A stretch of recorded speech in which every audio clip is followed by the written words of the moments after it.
Okay. All right. So I think I feel comfortable with you guys doing that. Another type of a percent that we work with quite often is called efficiency. We want to know, based on what something is going to output, what its performance is, on what it's actually rated to. So we're interested in efficiency, especially when you buy at home maybe some appliances. There's going to be a rating on there, right? That's going to let us know how efficient it is. And so based on what we actually put into something and what we get out of it. So here you'll notice that efficiency is a fraction comparing the energy or power output to what we get as our input. Now, the higher the efficiency on any given machine, the better, right? That means that I'm getting out more than, than I would less. So if I would have an efficiency, let's say, of 85%, that means that I'm getting 85% work out of what I'm putting into it. And when I talk about putting in, that means basically, most often it's the electricity, it's the work that I put in to get something out of it, out of a machine. Now, in that process of doing the work, we have what we call losses. One of the biggest losses in any machine is going to be heat, right? So if you go in the back of your refrigerator at home, it's warm back there, right? And that is going to be the biggest thing that we try to control when refrigerators, in that case, are going to be manufactured. Try to capture that heat, because the less heat that we let off, the more efficient it is that we can push that back into actually refrigerating what's on the inside, okay? Automobiles, ton of heat there, right? Underneath our hoods, there's a lot of heat going on. In the winter, we can capture some of that and take advantage of it, but it ends up being that what we put in, we don't get out. Automobiles are right around 50 to 60% efficient if you've got a really good one. And so we're interested in, okay, when I put gas in this car, how is it going to perform? Because if it's a more efficient vehicle, it's going to be able to go further on a tank of gas, right? So as we're purchasing vehicles and have them, we try to think about what the maintenance cost is going to be. So efficiency is something that we deal with on a regular basis. So I want to be sure that we understand how to set up efficiency problems as well. So here we have an auto engine is rated at 75 horsepower and is found to deliver only 140 horsepower to the transmission. What is the efficiency? So here's our input, okay?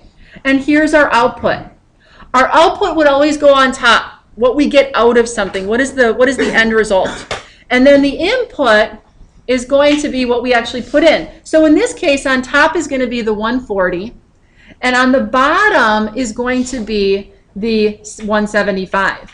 Now they set this up as a ratio then, equal to what the efficiency will be on the top on the other side over 100, because it's going to be a percent. This is just converting that into a percent. If we don't put the 100 there, this is going to be a decimal number. Once we divide by 100, it becomes a percent for us, okay? So we're going to take 140 divided by 175, and then we're going to solve, and we're going to get 80%. So if you take 140 and divide it by 175, what do you think that number is? Whoopsie, 140 divided by 175. What's the number I get? 0.8. So the 100 here, when we multiply it up, that just changes it to the percent. That's the only thing different here, okay? So setting it up as a proportion automatically gets us to that final number as a percent, okay? So 80% is how efficient this automobile is in delivering its horsepower, okay? All right. We're going to skip over the next section and we're going to go to page 242 at the very bottom here. It talks about the concept of percent change. Sometimes we want to find out what our percent increase or decrease was. At LTC here, we are interested in this a lot. And our output as a college is going to be the number of students that we serve, right? And so we want to know year to year how we're doing on number of students who come here. So we might want to know what was our percent increase or our percent decrease in the number of students that we served, okay? And so we would do it through this proportion that's set up. So here we would say the amount of increase or decrease. So this is like the number of students that we have, okay, that we either went up or down. This is the original amount that we set up, that we're starting with. So from last year, what were our number of students that we served, and then what are they this year, okay? And then the percent is going to be probably the value we're going to try to find, and then divided by 100. Okay, this is the fraction over 100. So, for example, 11 here. We want to suppose that the output of a certain electrical circuit is 20 amperes, and the output increases by 10%. So what is the new value of the output? Okay, so here you'll notice that we want to write our proportion. So the amount of increase, we're going to want to find this over the original amount, which is going to be the 20, equal to the percent increase. We were given 10%, so that's going to go here, so 10 will go here, over the canned number of 100. So we substitute our values in, so I is going to be what I identify as the increase, over 20, this is that 20 amps, 10 is the 10% increase, and over 100. So 100I cross multiplying is equal to 200, 20 times 100, or 20 times 10. So I is going to be equal to 2 amps. Okay? So the increase is 2 amps. So my final number of amps is going to be the 20 plus the 2. So the new value is 22 amps. Okay? Any questions about that? Go ahead. Did you jump over tolerances? I did. I'm not doing them. We're not doing them at all? Mm-mm. Well, can I ask a question about that? It's not assigned. No, but it wasn't this test. That's okay. We're not going to do it. The reason we're not going to do it is, Well, I mean, I'm going to explain why we're not going to do it, so you don't need to worry about it on the sample test or on the pre-test. The reason we're not going to do it is because we normally, and actually never, talk about percentage or tolerances in terms of percent, ever, okay? Because we are always interested in what is the high and what is the low number. When we talk about measurement, I think we get a little bit into tolerances.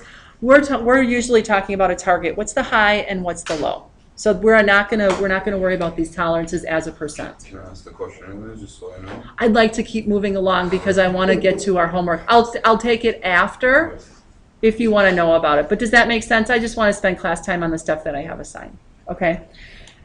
So, does anybody have any questions about percent increase and decrease as set up in a proportion to solve for those? You feel comfortable doing that? All right. Okay. So, let me see here.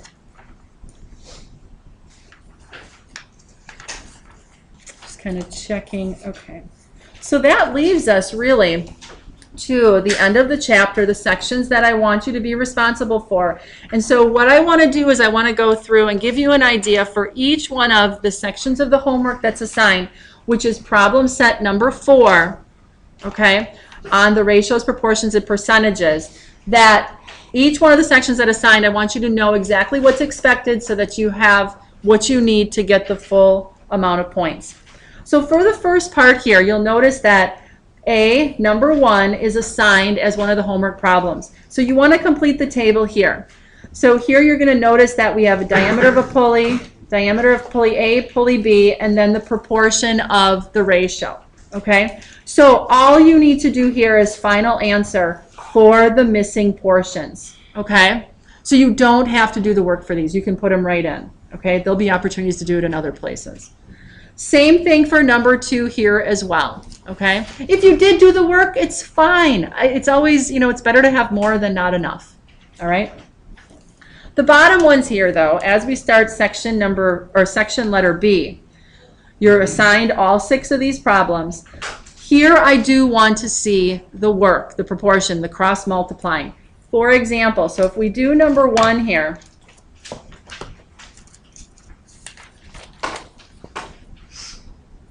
okay, So number 1, 5 over 6 is equal to x over 42. The work I want to see here is going to be the cross multiplication and solving for x, okay? So here I'm going to take 6 times x, so 6x. It's going to be equal to 5 times 42. So I think that's 210. Is that right? 210. Solving for x, I'm going to divide both sides by 6. 6's cancel on the left. X is going to be equal to, thank you. X is going to be equal to 35. Box around your final answer, okay? If you just give me a final answer for this one of 35, each one of these problems is worth 1 point. You will get a half a point, okay? If the answer is right. If the answer is wrong, then you get 0 points, okay? So if you don't show your work, you lose half of the points. Does that sound fair? All right? So for section B, minimally, this is what I want to see, okay? Well, do we have to write the top part because it's already on the book? No, but yeah, it's fine. Yeah, okay. Minimally this. Okay. All right. No, I'm going to tell you here. No, I want to see it. I want this. Right here. Right here. Write it out. Right? Yeah, right there. We're writing it out. Above and beyond. We're doing these right. Okay? On the test, so we have to do all that too? Yeah, I do. I might have space for you. How about that? I'll have space for you. That's why they make these. I know. I want to Who see. does that in real life? I do. I will tell you all day long, I do it. I teach my classes down in mechanical design, and so much of our problems, actually every one of the problems that they do, they have an equation to start out with, like a you know, something, you know, a format, Sure. and then they have to get a final answer. I'm interested right here. What is the work that you do? Because then we put in our units, we cancel them out, and then knowing that you end up with the right answer, that it makes sense in the end, will let you know that you set it up properly. Because all of the problems I give my students are word problems, and they have to pick out, okay, what goes here, what goes here, what goes there. So yes, all day long, I write this stuff out all the time. It gives me more confidence that in the end, I did it correctly. Yeah, I know. Gotcha. I know. Because what if this time you're multiplying, but the next time you're dividing? True. And you're doing it all in your head. You can never go wrong if you write it out. Honestly. What she's saying is, even if you get the right answer, she doesn't know if you actually know what you're actually doing. Right. And if you get it wrong, she gets And I'm truly more interested in that. Because by going through the homework the way that you guys do it, and I have you hand it in, not all teachers necessarily want to see homework. I see that a lot in the primary grades. It's like, oh, do the homework, I'm just going to check if it's done. My job is to make sure that in the end here, at least I feel like, that you understand the material when you go out, because in other classes you're going to be taking, they're going to expect you to be able to kind of pick it up and apply it, okay? If I can usually predict by the homework that you've done what you're going to get on my test. The homework that you've done is going to mimic what the test is going to be or the quiz is going to be. And I like having that knowledge or that you know-how, because then, to me, if I know what was done here in the homework, if there was a number of students who I noticed, oh, problem number blah, blah, blah, or this section was kind of a problem for people, before I even give you the test, my job is to make sure that you're prepared for the test. Let's go over a couple problems in this one section and make sure we all understand and we're on the same page. Then I'll give you the quiz. Okay? Does that make sense? So I'm a big believer in, yes, I'm going to grade your homework.